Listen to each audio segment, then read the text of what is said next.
Vas podsjetimo, Sofija Perić je sa nama ovog jutra osvojila drugo mesto na takmičenju pevača u okviru 24. muzičkog festivala Carevčevi dani. Dobro jutro, Sofija. Dobro jutro. Čuli smo te kako pevaš. Da. Kako je bilo na takmičenju? Divno, još jedno novo iskustvo. Ja sam i prošle godine učestvovala na tom takmičenju. Nisam ništa osvojila, ali ove godine ja sam drugu nagradu i jako sam ponosna. Imaš 17 godina. Tako je. Osvajaš nagradu u pevanju. Da. Gostuješ po emisijama i kako je to biti Sofija? Pa divno, divno. Za mene je stvarno divno jer to je moja želja.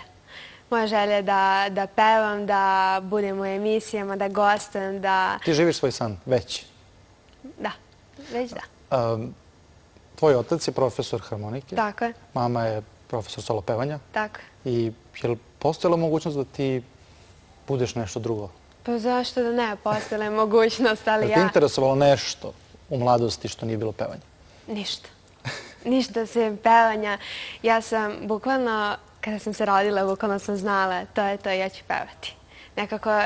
I ceo život? Ceo život, Pevač? da, da. Iskreno sam nadala da ću pevati, da.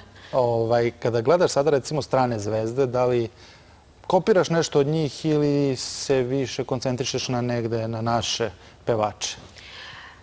Pa, više se koncentrišem na naše pevače jer je u našoj zemlji jako teško prihvaćena ta muzika. A šta ti pevaš? Ajde da objasnimo. Mi kažemo pop, ali ti se odlično slaziš u narodnoj muzici, ali šta je to što ti zapravo pevaš? Kako bi ti to opisao? To je spoj pop muzike, zabavne muzike i etno muzike, narodne muzike. Eto. Pa to lepo zvuči sve. Pa ja mislim da lepo zvuči, meni se sviđa. Pa šta je onda tu što recimo ne bi mogla da uzmeš od stranih pop zvezda, prilagodiš svom žanru i možda budeš inovativna u tom smislu? Si razmišljala o tom ili sam ja sad eto tako dao jednu ideju? Pa dali ste dobru ideju, ali nisam razmišljala o tome. A šta najviše voliš da pevaš? Koja je to pesma? Ili, ajde, 3 pesme. Joj, ne znam.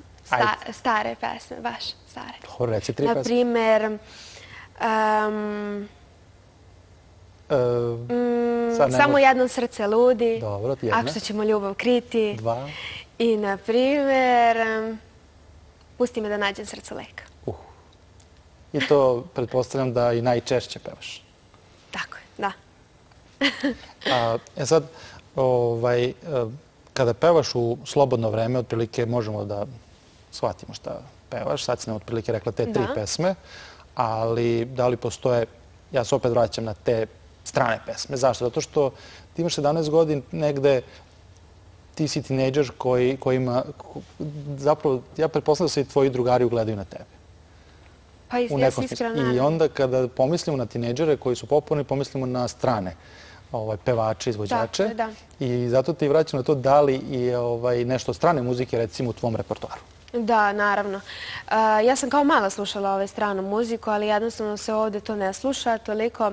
Ja jako volim da pevam stranu muziku i pevam na engleskom, na francuskom, na ruskom, ukrajinskom. Sve? Sve. A šta ćeš nam danas pevati? Pevat ću pesmu na srpskom jeziku. Sad sam zaboravila šta ću da pevam. Sad se zaboravila šta ćeš da pevaš, a pevat ćeš... Koja li je doba noći? Koja li je doba... Pa zato si zaboravila. Koja je doba noći? Sofija, izvoli. Hvala vam puno. Pridruži se tati. A vi ste gledali jutarnji program. Hvala vam što ste i ove subote bili sa nama.